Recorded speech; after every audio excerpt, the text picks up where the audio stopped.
Welcome to Sacramento Metropolitan Fire District Board of Directors meeting, regular board meeting. It's Thursday, July 27th, and it's 6:04 p.m. I would like to call the meeting to order. First, we'll do a roll call by our board clerk. Yes. Director Sailors. Present. Director Weber. Present. Director Sheets. Director Gould. Present.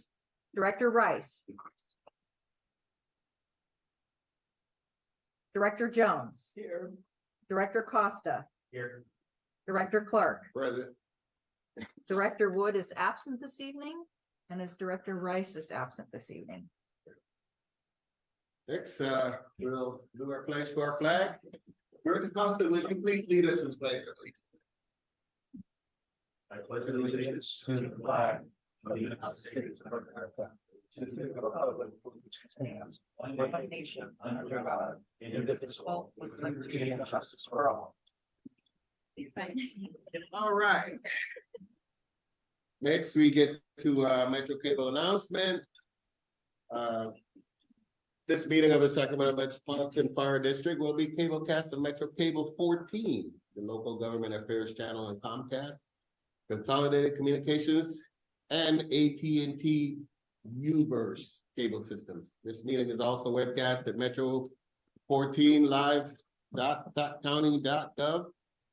Today's meeting replays at 6 p.m. on both Sunday, July 30th, 2023, and Monday, July 31st, 2023 on channel 14. This meeting can also be viewed at youtube.com/MetroCable14. Next, we get a public opportunity to discuss matters of public interest within district jurisdiction, including items on or not on the agenda. Do we have any speakers? Yes, I have two. All right. First is Roger Mitchell. Okay, Roger, come up, please. Welcome.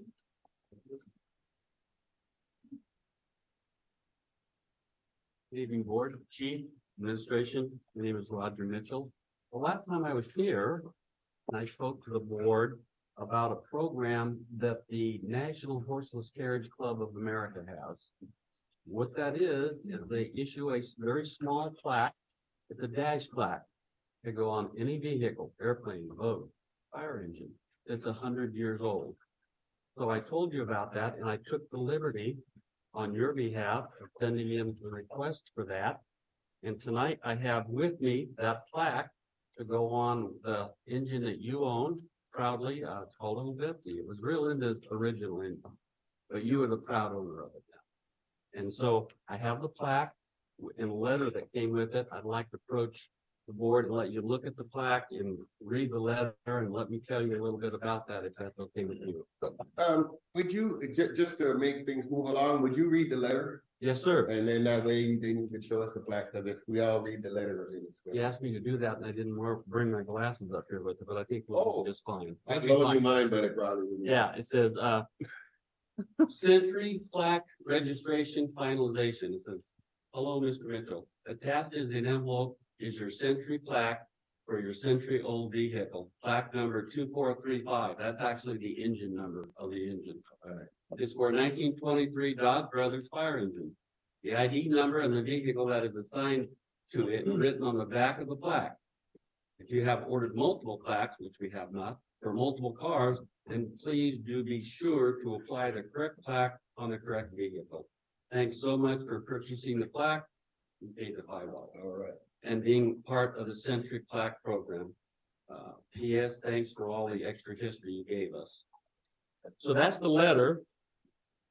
This is the plaque. Would you like me, Director, to let each director look at this? Yeah, if we could look at it briefly, if we would. Trying to keep you within the 3-minute limit. I know you were. I appreciate it. I've already seen it. I know. So There you go.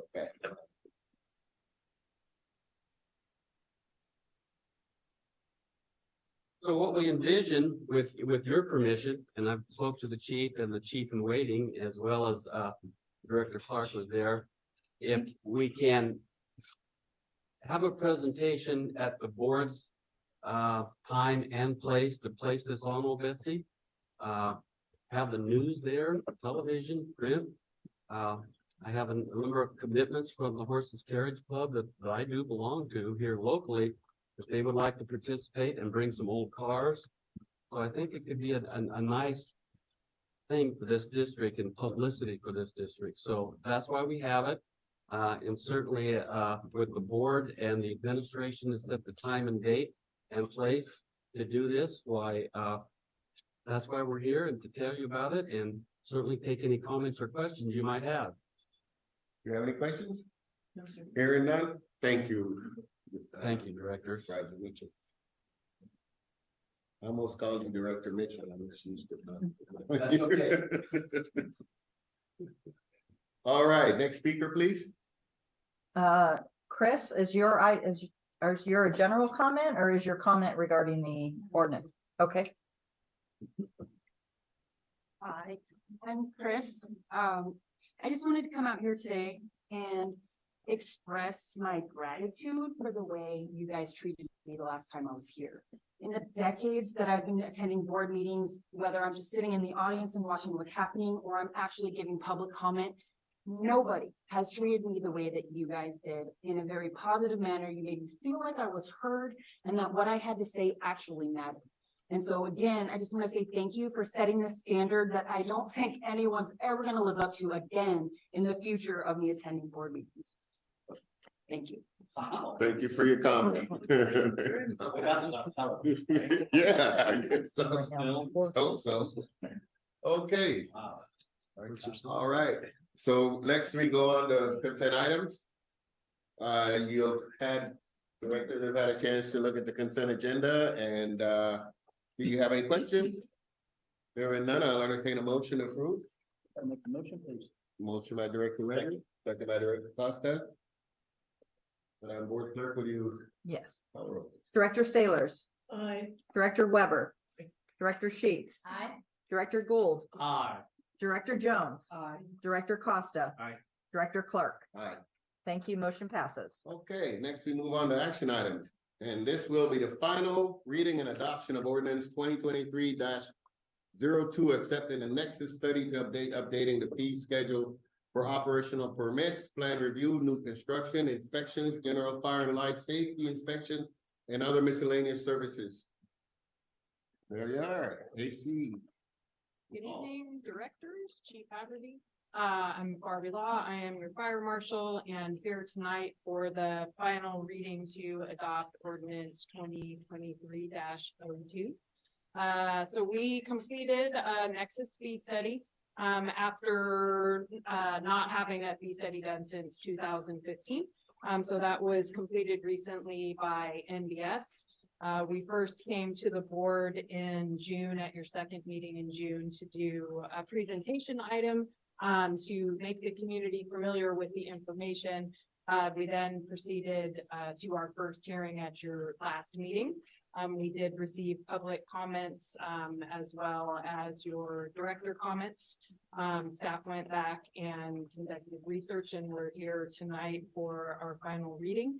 And our staff recommendation is to conclude the final reading and to, upon conclusion of the reading, to adopt ordinance 2023-02. Thank you, Chief. Do we have any questions for the Chief? No. All right, then I'll open the meeting to public comments. Do we have any public comment from the Chief? Right. Online? Do we have any public comments online? Any other? Attendees, if anybody would like to make a comment at this time, please raise your hand. I'll allow you to speak to the board members. No response. There are no comments. I'll move this on I'll entertain a motion to approve. Mr. Chair, I move approval of said ordinance. Director Jones moved and Director Weber second. Roll call, please. Yes. Director Sailors. Aye. Director Weber. Aye. Director Sheets. Aye. Director Gould. Aye. Director Jones. Aye. Director Costa. Aye. Director Clark. Aye. Thank you. Motion passes. Thank you. Thank you as well. All right, Next, second item, action item is the award recommendation for RFP 23.02 Workers' Compensation Third Party Administration and Cost Containment Services. We have Melissa Maddox from HR Manager and Courtney Moore, Purchasing Agent. Welcome.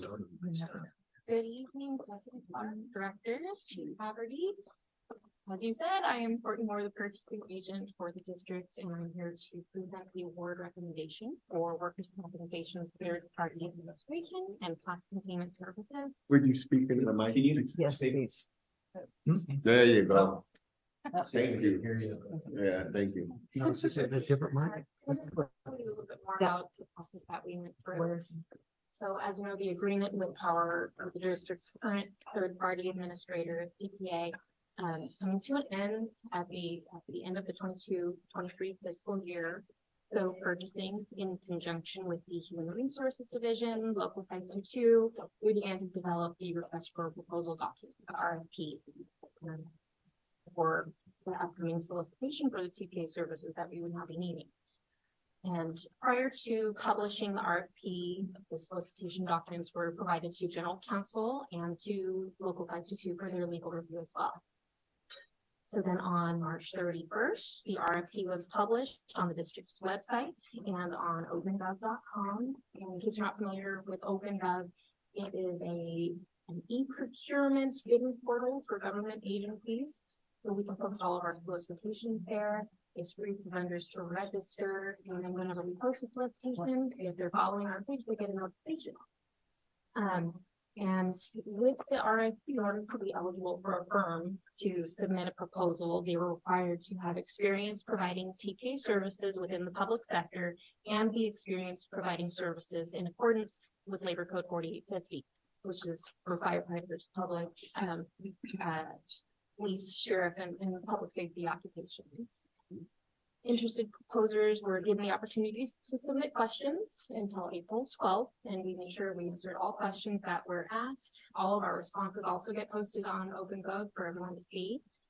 And then all responses were due by noon on May 3rd. We had a lot of interest. We ended up getting 5 responsive proposals from TPA firms, and those firms were Intercare Holdings Insurance Services, Inc., TriStar Claims Management Services, Inc., Keenan and Associates, Acclamation Insurance Management Services, Inc., and Athens Administrators, Inc. And the next step, the 5 proposals were then provided to an evaluation committee comprised of our members from the district's Human Resources Division, Local 522, and a member of command staff who's had the experience of being an injured worker and going through the workers' compensation claims process. From there, each proposal was independently and carefully reviewed by each of the committee members using a set of criteria that was already outlined within the RFP. And those criteria included contractor qualifications and experience with providing services to agencies of similar size, scope, and complexity, staffing and qualifications and experience of the proposed program team, program understanding and methodology, program transition and execution, cost performance, and cost. And once all of the evaluation committee members completed their independent reviews of all of the proposals, purchasing and the evaluation committee, we got together on May 25th to discuss and review all of the scores. And after reviewing those scores at that time, we decided Intercare, TriStar, Keenan and Associates, and Athens administrators would be invited to an interview with the evaluation committee. Those interviews were held on June 26th and 27th, and those were facilitated by purchasing. And once all interviews were complete, Intercare Holdings Insurance Services received the highest total aggregate score. And based on these final rankings, the evaluation team unanimously agreed that Intercare should be the selected proposer for this RFP. The contract term for this agreement would be 3 years, starting with the 23-24 fiscal year, with an option to renew for 2 additional 12-month periods. And the annual administration fees for those 5 years, I'll just go year by year. Year 1, $557,000. Year 2, $573,710. Year 3, $590,921. Year 4, 608,649. Year 5, 626,908.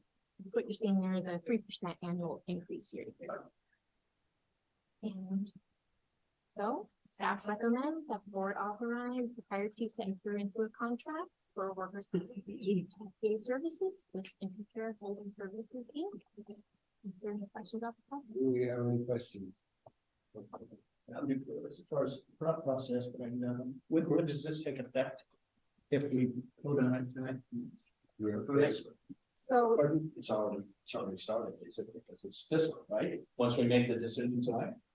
So right now, our current TPA has switched over to month to month. Right. And so once we have the agreement signed, get insurance information, then everything will start moving as far as meeting with the appropriate people to determine how we want our workers' compensation program to be set up, and then also to begin the transition from the existing TPA. Very good. Right. You have I'll entertain a motion. I'll make that motion. Director Weber, And I'll second. Director Jones. Yep. Please call the roll. Director Sailors. Aye. Director Weber. Aye. Director Sheets. Aye. Director Gould. Aye. Director Jones. Aye. Director Costa. Aye. And Director Clark. Aye. Thank you for your presentation. Mr. Clark, Director Clark, may I speak on this item? Yes, sir.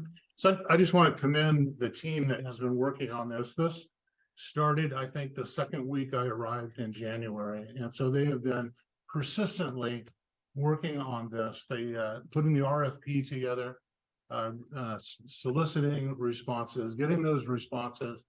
The team that reviewed them did an exemplary job. There was a lot of concern on the board's part, about our members' part, our executive team. The entire staff was focused on getting this done for our membership, and they did it. And you did it tonight, and I want to thank you for your support for that.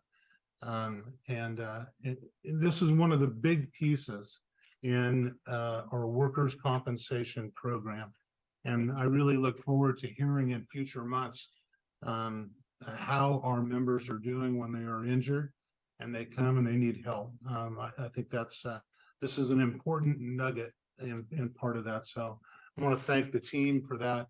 It was really a collaborative effort with labor's council. So I think almost every division in the organization had a piece of this at some point. So thank you for that. Thank you, Chief. That's a testament to the enormous amount of talent that we have at Metro Fire.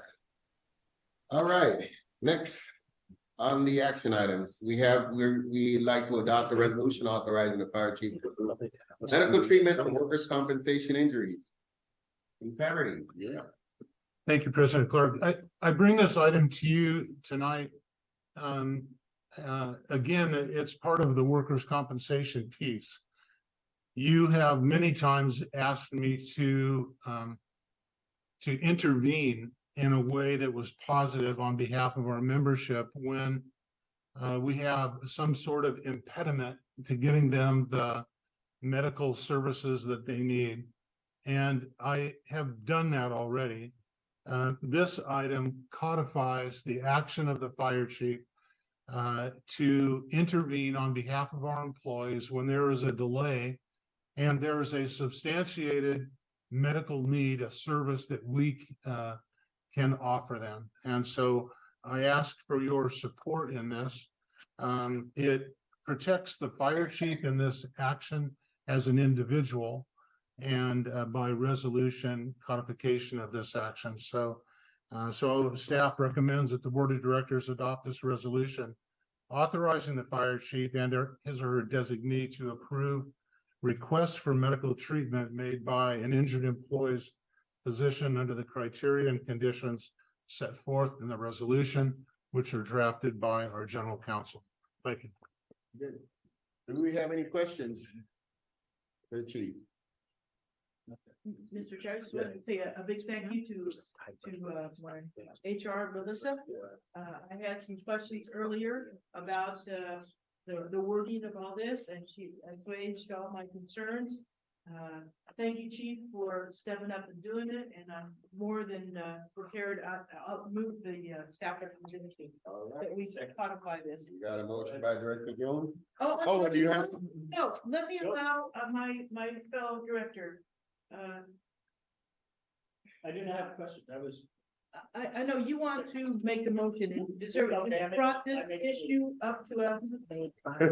You have a months ago, question? And Okay, I really super appreciate that. So I withdraw my motion as a Florida. that's okay. We have a question. The Director Boone has. I just want clarification, because I didn't see it, Chief, in this particular written document, this is a resolution into perpetuity. From what, as I interpret the writing. Can somebody help me explain why we didn't put it into the policy body so that it could be looked at on a timeline? Because typically when we pass resolutions, we pass them and we never, ever deal with them ever again. But in a policy, it forces Director Costa and his team on a whatever basis is decided to then come back and look at that policy for its efficiencies and how it's being implemented, and if there's issues that need update it. So I'm happy because the resolution, it'll be what it is, but I might suggest to our group that we take this under advisement through the policy process so that we've got the resolution sitting there, as a nice, pretty document, and yet as a policy, we're then forced to come back as electeds and look at it in 3 years or 2 years and see if there's something where in the resolution process, that's not really needed or done. So that's the only question I had, Mr. Chair, but I'm more than happy to support this because it's definitely, as Chief, you said, it's another nugget in a very worthwhile initiative that's been going on in this district. So I'm not stopping this at all. What I'm simply asking for is that we could take a resolution to the policy, generate a policy for the benefits that come of it. And I like giving Director Costa one. Thank you. Good. Council, do you have any? Yeah, the resolution, if it's voted on and approved, becomes the resolution and the policy of the district. Simultaneously? Yeah, by way of the board's action. This is the policy of the board. And it stays that way unless and until it's repealed by the board in the future. With that said, there's nothing that prevents the policy committee from looking at this or any resolution and saying, and reviewing it every few years and saying, is this working? Should we tweak it? Should we modify it? Is it all good? And report back to the board on their findings. So it works to become a policy, but there's nothing to prevent the overview of it. Okay. Yeah, I think that's a wise move to bring it back into policy and have it looked at there. I had 2 reasons for kind of bringing it to you, not in an urgent manner, but in a way of cleaning house. One is I'm already doing this. And so it needs to be codified. And then secondly, this is my last chance to clean house a little bit. And so I want to get it done. So. Like I said, I'm very supportive. I would like to see us just go through that process. Because I served on the policy committee for a couple of hours. And I never saw a resolution of this nature come back through us for review. It's not a practice in this department. And so that would be my only suggestion, but I'm fully supportive of it. And Chief, I appreciate cleaning house last night. Thank you for those thoughts, Director Gould. So we have a motion on the. Someone needs to make the motion, I believe. Okay, Director Weber and Director Jones will second. Please call the roll, Madam Board Clerk. Yes. Director Sailors, Aye. Director Weber, Aye. Director Sheets, Aye. Director Gould, Aye. Director Jones, Aye. Director Costa, Aye. Director Clark. Aye. Thank you. Motion passes. All right, that concludes our action items. We'll go on to reports. President's report, don't have one right now. Fire Chief's report, we have Interim Chief Haverty. Thank you, Mr. Clark. And my fellow board members, thank you, and my colleagues and members of the public. I'll start off with some new hires. Please join me in welcoming Gerald DeMontalin, who's hired as an EMT in the Metro Medic program effective July 16th, and also Alec Gradecki as a paramedic in the MMP program effective the day after that on the 17th. And I enjoy welcoming Jenna Kendrick, hired as an office tech for the logistic division. She came on board on the 24th of this month. We had fire camp, which was a huge success. I'm going to touch it in just two places. One, from the fire chief's perspective, I'd like to thank the Community Relations Division, all of our, probably hundreds of suppression personnel, our incident command staff, and the support of every division in the district for their involvement in facilitating another successful fire camp. I'm going to get into the particulars under the admin branch, so I won't. I'll continue. Yesterday, Chief Felipe Rodriguez in Cosumnes Fire District, he led a meeting with the fire chiefs from the Sacramento region.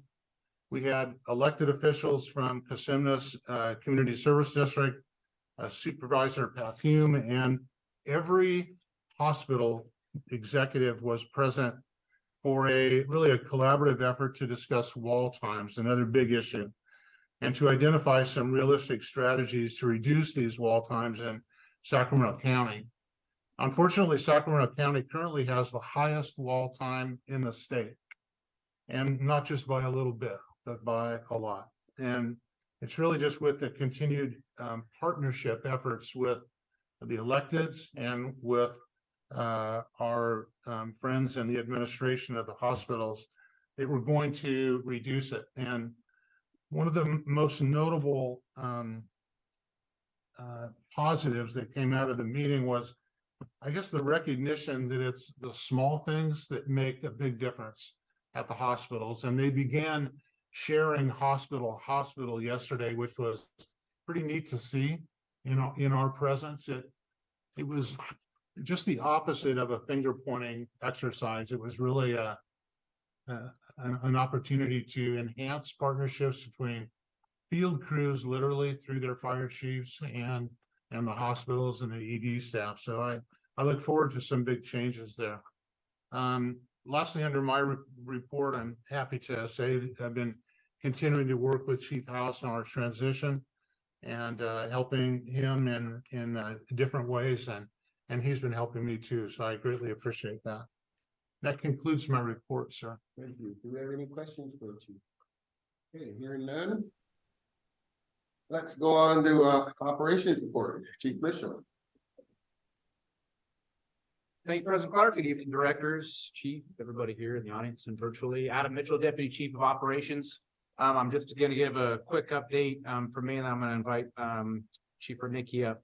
So in addition to the excellent service delivery that we're always out there performing, I just want to give you a brief overview on where we're at with the standards and cover document that we talked about back when we did our strategic planning workshop. Just really coming out of the gate, Jeff Fry, Aaron Castleberry, Jake Whelan, and a number of others, but they have been doing the lion's share of work. I've done an incredible job in an immense amount of work, combining thousands and thousands of points of data to get us to where we're at today. So today I'm happy to report to you that in earnest, the chapters 1 through 4 out of 7 are complete in draft form and have gone to and are starting to go through a technical review committee, as well as the 522 review, to look at where we're currently at with those first 4 chapters. And I'll talk about kind of what all of that is here in just a moment. But that will be completed by August 18th. So that's kind of where we're at. We'll get through those first 4 chapters, get that technical review done, scrub all the stuff and make it polished and find out all where the commas need to go and periods and things. But I will tell you, looking at it right now, it's already over 200 pages, but it is an immense amount of information to look at who we are as a district, as Metro Fire. And I'm really proud of what that looks like right now. So moving forward, we're on track to finalize the complete document all the way through chapter 7 by the second board meeting in September. So September 28th, we'll be bringing that to you for a presentation to make you aware of where we're at. It's going to be a lot of information. So we wanted to give you a little bit of time to take a look at that over the next 2 weeks. We'll come back to you in that first meeting in October 12th, for some policy recommendations and approvals so that we can adopt some of those performance metrics we've talked about before, because as a district right now, we just have the middle risk residential fire. We want to dig way down deep in all those 4 risk types and severity levels. So that's kind of the time frame for that. Again, that complete document is going to go over what our current capabilities and response are using the 2022 data, because that's our last full year. We'll take a look there. What our current risk profiles are down all the way to the station level. So we have overview amongst the district all the way down to the station level. Define those performance standards that we've been talking about, measure how we're currently doing against those standards once it's adopted by the board. And then this is going to result in a prioritized recommendation list to consider as we move into the next section of our strategic plan, which will include our CIP and our staffing document, right? So that's how that's going to work as we move through there. And then once those two pieces are done, as we move into the next calendar year around that time frame, that's going to look like a financial plan and a timeline for the future to address the differences between where are we currently at and how are we doing against those performance metrics and what we need to start addressing through a priority based off of a whole bunch of information that I don't want to take the thunder away from the presentation. So I will tell you, it's going to be a lot of data though to look at, and I'm really proud of what we've got together so far. So with that said, I'm going to invite Chief Radnicki up. I'm happy to bring him up to talk about some of the fun and exciting things that are going on in the Emergency Medical Services Division of Operations. So without further ado, Chief Radnicki. Thank you. Directors, Chief, thanks for having me. I wanted to take a moment to highlight our EMS division. I say ours, it's all of us. And I owe some of you some responses to some questions we've had over the last couple of months. And also highlight some of the great work and things that are happening in EMS. So I'll touch on the Placer County concerns with their hospitals. I want to touch on some training concerns and how our MMP group is doing in the academy, as well as a great win we had in a challenge point presentation to our crew members on Medic 61. And last but not least, Chief Perriman's here as well. We're going to give you a couple highlights from MIH. So first and foremost, there were some concerns brought up. I believe Director Sailors, you had brought up about the concern with the Placer County hospitals and their diversion. It's something that we have been working through. And I'm really proud to say that through our efforts, our Metro team's efforts, we facilitated a multi-county meeting with both LEMSAs, hospital staff, all ambulance providers. And again, I think through the strength of our team and those that participated, we were able to find statute and MOUs and things that they weren't in compliance. So I'm happy to report the outcome. It was a great meeting, well represented, and it's changed. The director of the LEMSA has issued a letter to those Placer hospitals to not fund diversion, unless it's due to a machine broken or a need. But we as a county will not be excluded from going up there. So that was a great win for Metro Fire in our county. Training, obviously with the transition and all the talk of our ambulances and our workforce, what does EMS training look like and how do we help them be successful and help our the service delivery be successful? And so currently we do have an MMP Academy in process, and it wasn't by design, but I would be remiss if I didn't recognize our drill master Fred, if you don't mind standing up. He didn't know I was going to do that to him, but currently he's leading a cadre to train 10 paramedics and 10 EMTs. The strength of Metro Fire is our people, and Drill Master Fader came through the SRP program as a firefighter. He's leading that, and he's able to really cater to that group, identify their strengths and weaknesses to really cater that training. So we'll really have a lot of focus and effort on that to make sure they're prepared for the streets and serve our community. So that's a big success, and that's going well for us. The third thing I want to touch on is a challenge coin. I included some images of this delivery. A challenge coin is a new recognition tool and something that we're giving to our members. And it's about EMS excellence is what it is. So we want to recognize our crews when they do something out of the ordinary, or we hear back from hospitals. And this one in particular was very unique because there's a paramedic and an EMT on Medic 61. And they were returning from a hospital. They returned from Mercy Folsom. And they came across a vehicle accident. In fact, I'm just going to read it to you. But the unique part is we were able to deliver this award to those members. One of them is a drill instructor in our current academy. So it really speaks to our workforce and how we have paramedics and EMTs and how on this call in particular, they each served a crucial role for the outcome of this patient. So if you don't mind, I'm just going to read you some feedback that we received. On May 26th, as Medic 61 cleared Mercy of Folsom Hospital to return to their zone, Bystanders flagged down firefighter paramedic Frank Valente and firefighter EMT Alexander Osterholt for a solo vehicle accident on East Bidwell Street in Folsom, California. As the crew approached the vehicle, EMT Osterholt reached the patient first and alerted paramedic Valente that the patient was pulseless and apneic. Paramedic Valente quickly recognized that the patient's cardiac issues caused the vehicle accident and not vice versa.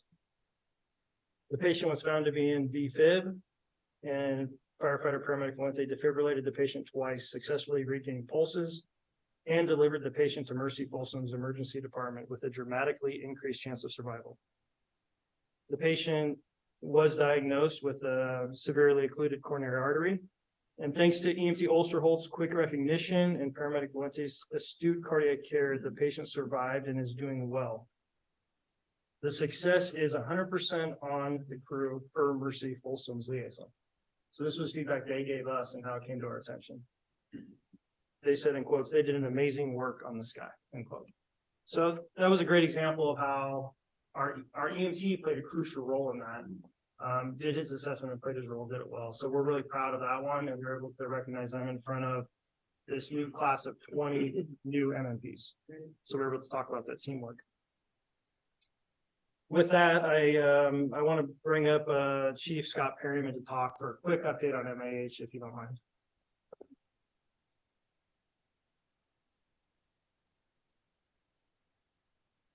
Good evening. Good to see you all. I wish the microphone made this a little louder of what I'm going to present. Right now, what I have to present to you is in just the first 6 months of this year. So we have already surpassed last year's MIH numbers. So we're on track to double what we did last year. We had an incident last week, and the patient and the family member were so happy they wanted me to present it to my boss, my boss's boss, my boss's boss's boss. To all of you. I asked her if she could send an email, and she said, I don't do email. But she did want to speak into this microphone. She did want to speak into this, and this is what she wanted to play to you. My husband is 77. He's years old. He's a veteran. He's got Agent Orange. Poison Agent Orange. Mobile integrated health people are so much better than any doctor or the VA. I can't tell you how much we appreciate them. I don't know what they get paid, but whatever it isn't enough. They're fabulous. And this is the best service we've ever had in our life.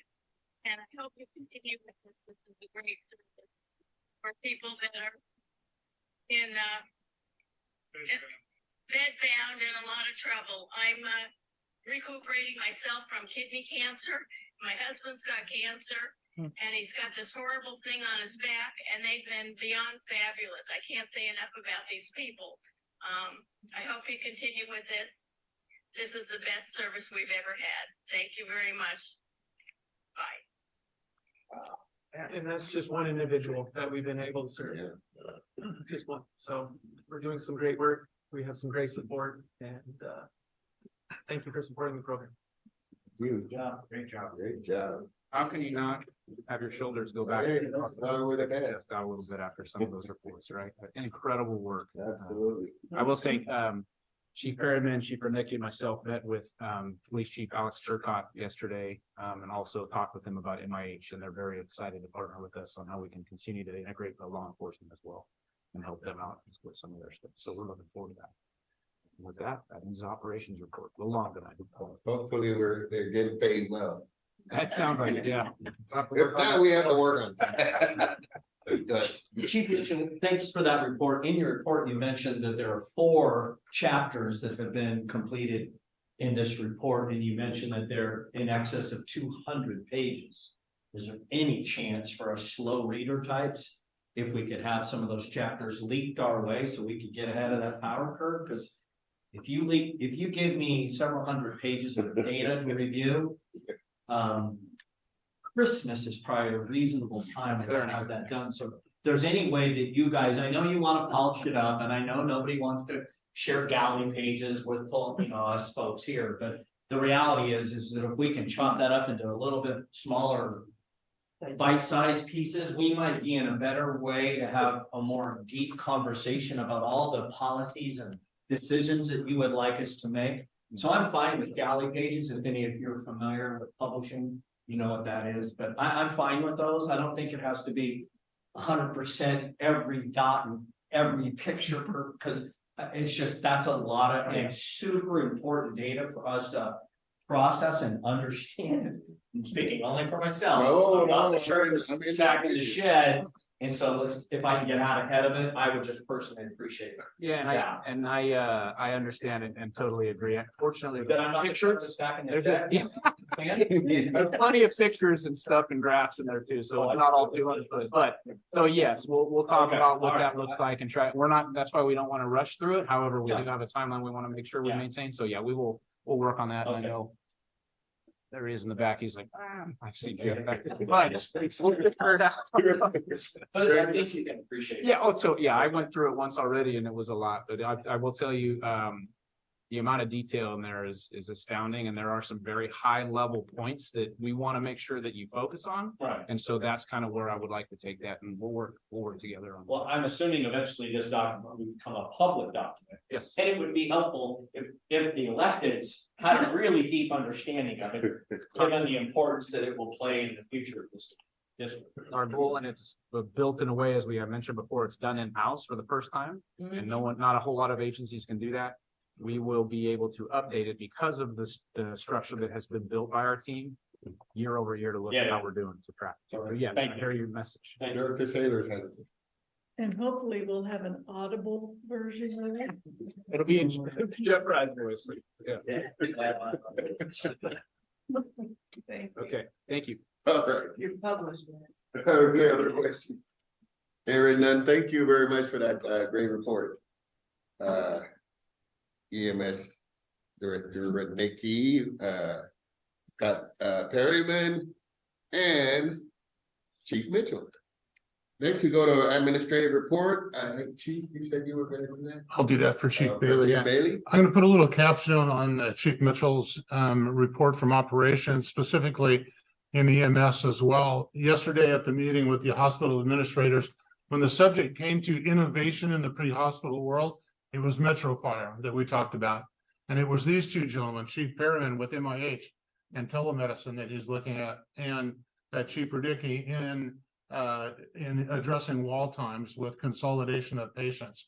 Those are the two things that are being done in this county to help reduce wall time. And it's known and appreciated by the EMS world, the other fire chiefs, as well as the hospitals. So thank you to them for that.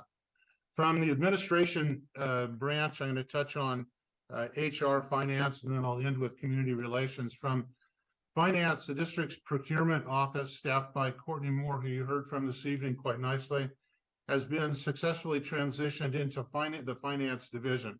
That move became effective on July 1st. And related to our district pension cost obligations, CalPERS recently announced a 5.8 investment return last year, and it's a sharp turnaround from the negative 6.1% return in the previous year. They had not hit their mark, which they predicted of 6.8%, but it's still very good news.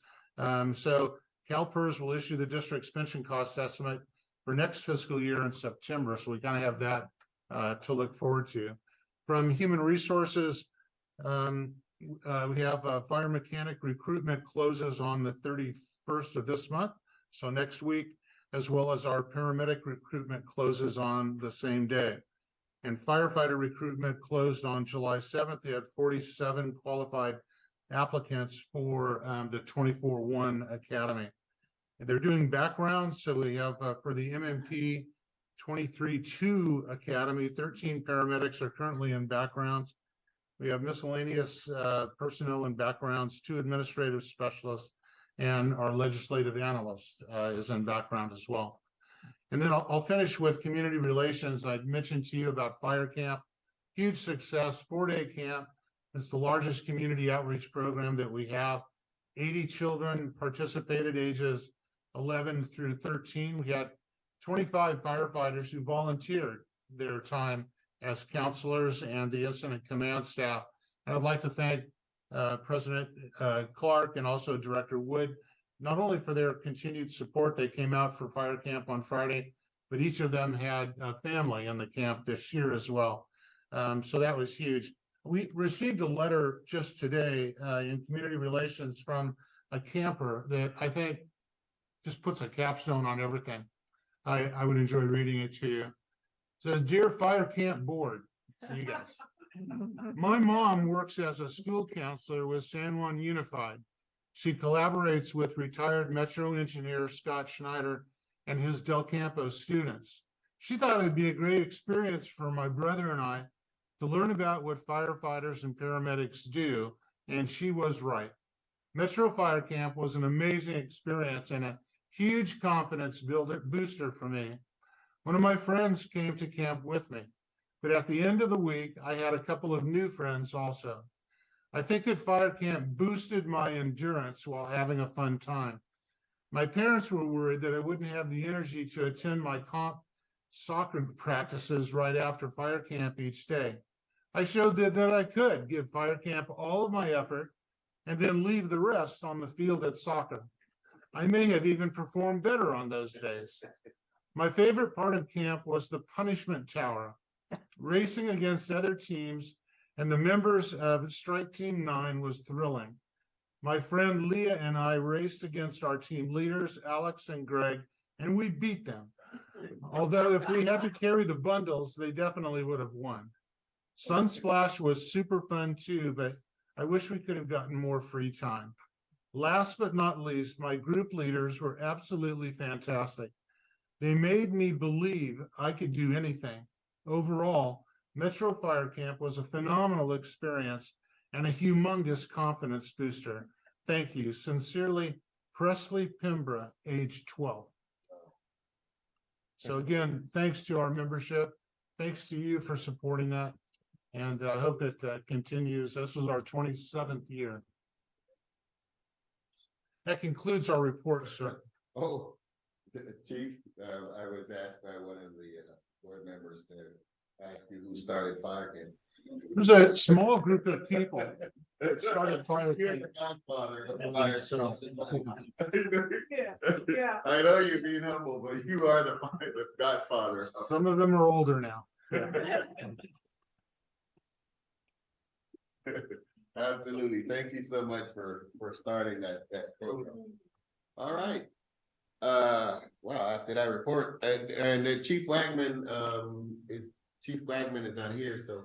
There's no report No from report Chief from Wagman. support services. That's tonight. right. Thank you. So next we have a firefighter local 522 report. I thought Mike Gildone. Yeah, there's Mike. Ever get my name on? There's Mike. No, it's there. It's there. It's Constantly. oh, Scott. I was told it was gonna be Scott Scholar. It's Sean. See? Sean, sorry.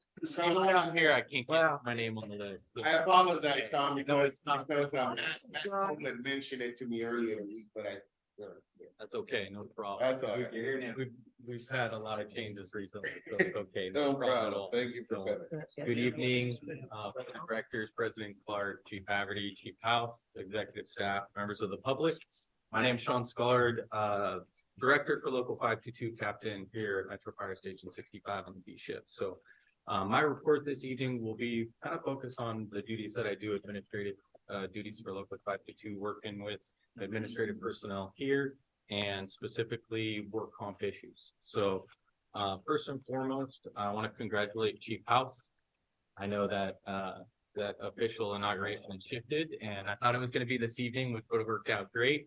Won't be given the board report next month, but I want to thank you and I want to thank and congratulate your wife Gia, Taylor, Josh. I'm sure they're just excited as the membership here and we look forward to it. So thank the board for that process. I know there was a lot of great candidates they interviewed. I'm sure that was a very tough decision for you folks. So thank you very much. We are very, very excited. Some other acknowledgements I'd like to talk about, Courtney and procurement. Thank you so much for your support during the TPA process. It was not what 522 expected. There's a lot more to it than I think anybody thought. And so the team executed great. I just want to thank executive staff and procurement for allowing 522 to have a seat at that table and just be part of it. I know the board was instrumental in that as well, and I think that collaborative approach on that is the best thing that we could have done. So thank you all for the support and allowing us to be part of that process. I think the company that you chose this evening and that the team presented to you is going to do great things for this organization. I think they're going to meet the standards that we have set. I think the team conveyed those very well during those interview processes and told them exactly what we want and where we want to go.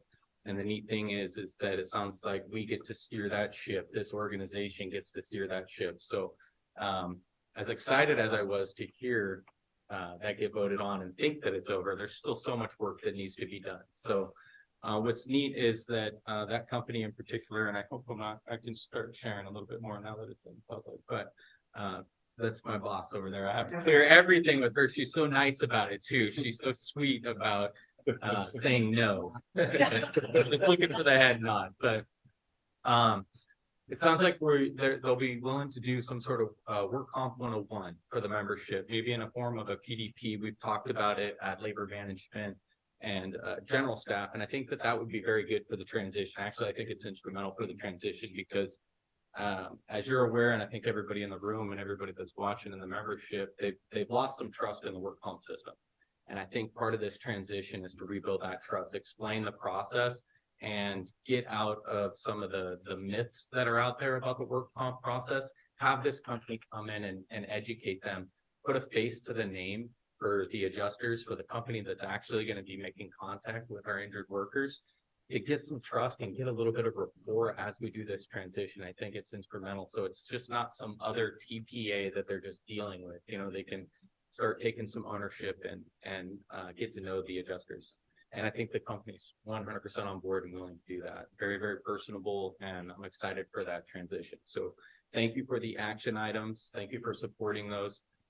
As Chief Haggerty mentioned, you know, one of those action items he's already doing. And so I'd like to acknowledge him for stepping in on some of these high-level work comp cases that are going through what I would consider, from a labor side, unreasonable denials, and making our members fight for something that they really shouldn't have to fight for, and doing the right thing and taking care of our employees. You know, it's one thing to get additional information and, you know, do our due diligence, but for something that we know has always been approved, specific injuries that historically, talking with many folks, including administrative folks, nobody can ever say that some of these injuries have ever been denied. Yet we put our members through this hurdle of trying to get it approved and litigation costs and all that. And recently we just avoided that. And so thank you, Chief Haggerty. Thank you, executive staff, administration, for stepping up, doing the right thing.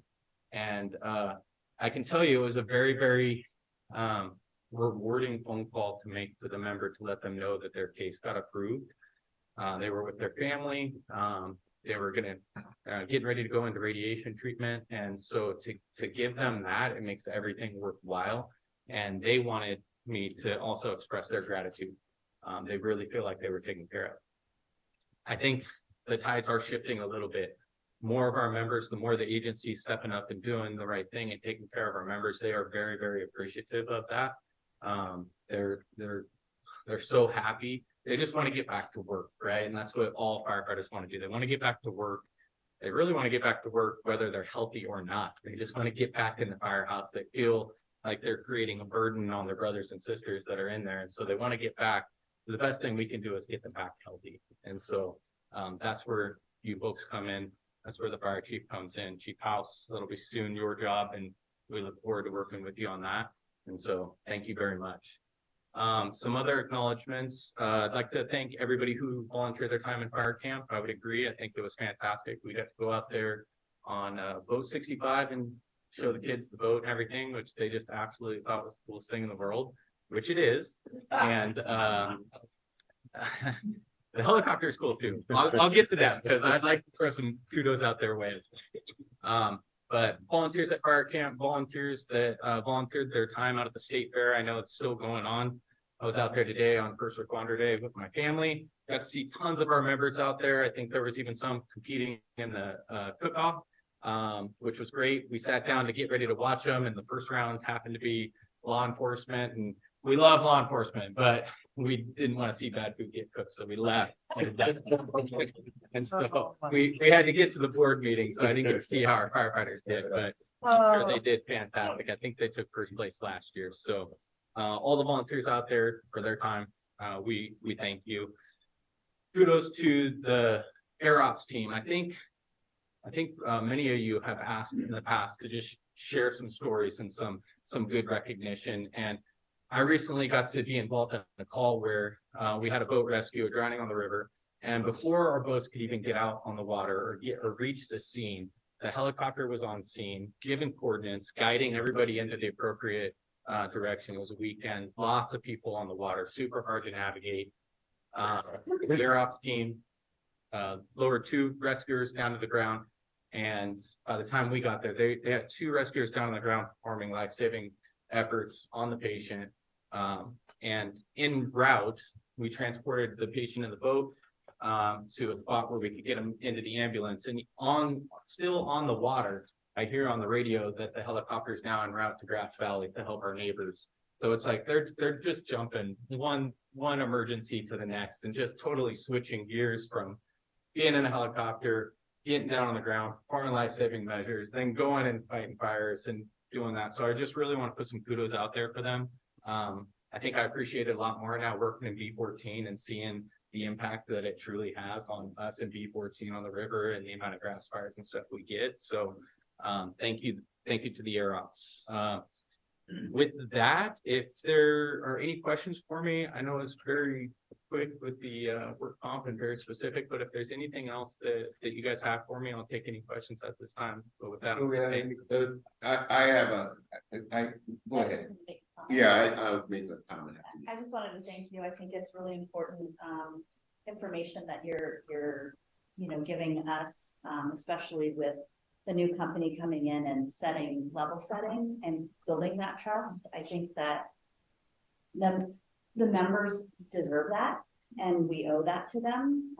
The first thing that, when somebody's injured, that's all they hear, and they're so scared, and they should only be focused on their recovery and not allow that other politics and hoops to jump through. So really, really appreciate not only the administration, but the 522's really passionate involvement in it, because it's so important being on the hospital side and seeing the members come in and they're so worried about it. And you nailed it. You said that they just want to get back to work, but they want to make sure that they're there for their family. I hear that aspect of it too. Not only, we're with our work families more than we're with our real families sometimes, but it's so vital to their mental health for them to be able to just focus on that. So I really, really appreciate that. And we touched bases, and so did you on fire camp. All 3 of my kids went through it, and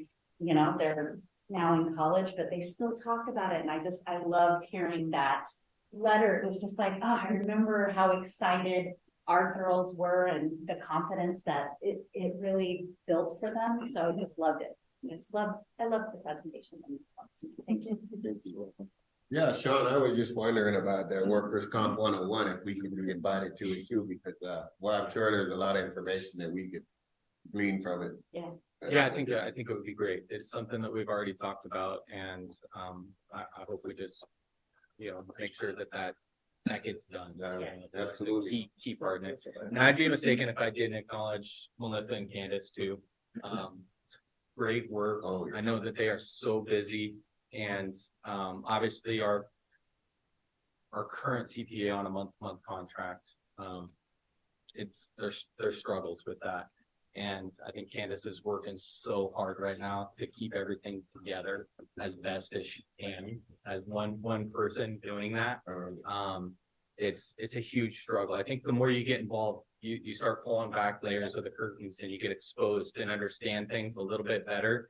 And the amount of work and stuff that she has to do on a regular basis, and she truly does have our members' backs. And I think that's critical in that work comp 101 too, is for members to understand what the process is, so that people don't look like bad guys on just processes, right?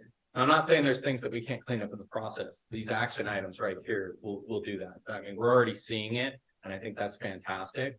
But thank you both for your work as well. Thank you as well. That's great, great presentation, Sean. Thank you very much. Appreciate you. I appreciate, Candace and Melissa. I mean, I've had talked to Candace about, the workers' comp, you know, that very same issue, and she's just amazing. So, yeah. But thank you for acknowledging her and the other ladies that work so hard. Any All other right. questions? I think that's it. Thank you, Director. Appreciate you. Get me out the hook. All right. Okay. Great presentation. I'll tell Matt Cole. Okay. So after that 522 report, we go to committee and delegate reports. Executive committee, we have no report. Communication Center JPA, AC Green. Thank you, Director Clark. All right. Board members, Chief Haverty, Chief House, Chris Green, Assistant Chief in Operation, and Board Member for the Communication Center JPA. The JPA Board special board meeting scheduled for last Monday, July 24th was canceled. Rescheduling date is still pending. The board did meet the following day on June 27th for its regular board meeting and took no action. The board will meet again on August 22nd for its regular scheduled board meeting in the chambers. Happy to answer any questions that you may have. All right. Thank you, Chief. Next, we have Director of Finance and Audit Committee. We met today. Director Weber, since you chaired the meeting, do you? No, we had a meeting today on July 27th, 5:30. CFO O'Toole presented a presentation to us with no action required. Some of the numbers that came out of that were actual general fund cash as of 23 from 22. Trended well above, which was 9.3 higher. Unfortunately, the general fund revenue was 5.3 lower than mid-year for this year. Another good note was general fund expenditures were 400,000 than mid-year. So we're looking good in that area. We do have some items to clean up for our next meeting, which will be August 24th. Hopefully we can have a little bit more in-depth information. That concludes the report. Thank you, Director. We have the next policy committee, Director Costa. Thank you. Nothing new to report. Our next meeting is scheduled for August 10th. All right. So next we're gonna go to so that you don't have to stay here all night because we have an intense closed session. We'll go to board member questions and comments. Director Costa, we'll start with you. No comments. Okay. All right, Director Sailors. No comments tonight, thank you. Director Jones. Thank you. I have a few and I'll talk real fast. Thank you. Hey, a big shout out and thank you to our CERT team representatives, Linda Ford, Harry Belt, and Ken Sakamoto. Those folks, as well as Boat 65, Mark Thompson's crew, they assisted in the successor to Epi's great race. It's called the Great American Triathlon. And both CERT and Boat 65 assisted for the safety of all the participants and spectators. So a big shout out and a thank you for their assist for the Great American Triathlon. Thank you for the workman's comp. Well done, everybody. Thank you. Thank you for the discussion, for the improvements in response to wall times, to helping to correct and limit that huge problem. It's a huge lift, and you're a great Henry Kissinger on that, Chief. Well done. And to everybody, to the whole team. And tagging on that is MIH, way to go. Yay, we've gone 1,000 miles from when we first started talking about this 8 years ago, in theory. So anyway, and then congratulations on the 27th anniversary of fire camp. Mr. President? Thank you. That was great. All right, Director Weber. Yes, a couple items. First and foremost, it's early, but congratulations to Chief House. Looking forward to the 10th. There's been some quiet meetings that have been taking place, and very much appreciate you. Chief Harry, I can't thank you enough for the amount of time you have been here and the amount of work that you've been able to accomplish is it's just mind numbing. So I thank you, They did it. all of your team. I thank you. Without your inspiration and leadership, they may not have had the tools to do so. And if so, however it happened, thank you to you and your entire team, the entire district, for anybody that's played a part in that. And to Ben Scullard, Sean, I'm sorry. Thank you for your entire team as well. This isn't an admin situation or problem, board, it's everybody's problem. And the work that HR and yourself, everybody has just taken such a big bite out of this horrific problem. I can't commend you enough. I'm over the moon to see this document today. So I thank everybody for all of your hard work on this. I know the membership appreciates it, and we're going to be taking care of our folks now. So thank you everybody for that. Thank you. Director Sheets, thank you, Director. Yes, echoing my fellow board members, but I also wanted to thank Chief Bernicki and Chief Perriman for the amazing information that you provided. The drill master, and I didn't get your name, but I'm excited. You have a big task ahead of you, and I think that the confidence that Chief Bernicki has instilled in what you're doing it's great, and the crew that successfully helped that constituent with the medical emergency.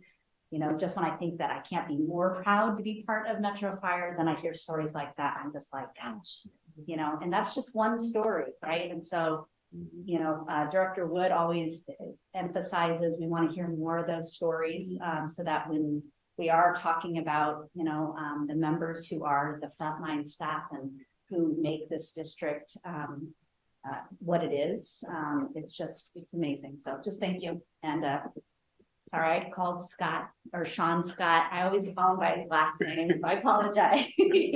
I always do that. I have to go, what's your first name? Because it's always their last. I don't think he heard you. Okay. Okay, Director Gould. Thank you, Mr. Chair. Just want to thank the audio file and the person that took time out of their day to call and thank us for that work. That's pretty special. Like to thank publicly the 12-year-old who wrote a fantastic letter. And then I want to thank the community member that presented this evening and came back to this chamber and thanked us for doing their jobs. Been doing this for a few weeks. I can't remember the last time someone came and presented. We reacted, and it was so different from other experiences that they took time out of their busy day to come back and thank us. That's nuts. But thank you to that member, because serving in this position means that we're away from our families as well. And we have to do a lot of reading, and more apparently on the way. And so I just want to really reach out and thank that community member for taking the time out of her day to come thank what is oftentimes a thankless job. Thank you, Mr. Chairman. Thank you, Director. Well, all I can add to that it's an honor and a privilege to serve on this committee and serve the public and to have such a great be part of such a great organization where we're going to do a lot of even greater things in the future. I am absolutely sure of that. With that, we will go into closed session. We got some expensive lawyers in the audience right now, and I think we want to get going. We want to see you. You guys can relax, go home. The motion Thank you, seconds Roger. on that. For the, Yes, all the, yes, I yes. figured, okay. About 5 minutes about whatever. Oh, we get a file. Yeah, we don't want Recording anybody- stopped.